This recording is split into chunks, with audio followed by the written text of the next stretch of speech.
तिकडे साताऱ्यामध्ये वादळी पावसानं थैमान घातलेलं होतं. साताऱ्याच्या लक्ष्मी टेकडी भागामध्ये वादळामुळे अनेक घरांचं मोठं नुकसान झालंय. अनेक घरांवरील पत्रे उडून गेलेले आहेत, त्यामुळे अनेकांचे संसार ओढ्यावर पडलेत. घरगुती साहित्याबरोबरच शैक्षणिक साहित्य देखील या पावसामध्ये भिजून गेलेले आहे. प्रशासनानं रात्री उशिरा या भागाला भेट देऊन पाहणी केली असली तरी अद्याप कोणतीही मदत या लोकांना मिळालेली नाहीये. या वादळी पावसामुळे जवळजवळ 30 ते 40 घरांचं नुकसान झालंय. तत्काळ मदत मिळावी अशी मागणी नागरिकांकडून केली जाते. आम्ही कामावर होता, 2 मुली होते. मुली आम्ही आलो कामावर आणि ती बघतो तर काहीच नाही राहिलं. भरपूर नुकसान झालं. गेलेला आमच्या 2 मुली होत्या.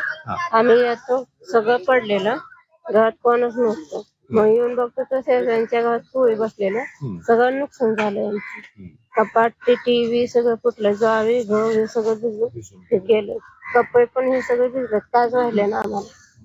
आणि आता आम्ही व्यवसाय, आता आम्हाला काय अजून तो कोण आलं नाही आणि आमची मदत अजून कोणी केली नाही. मग आम्ही आला एकच मागणी, आम्हाला सगळ्यांनी मदत करायला पाहिजे.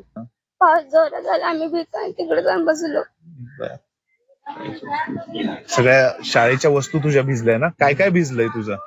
वही, बॅग, पुस्तके, पेन्सिल सगळे भिजले. आज शाळेला गेली नाहीस मग तू? नाही गेली.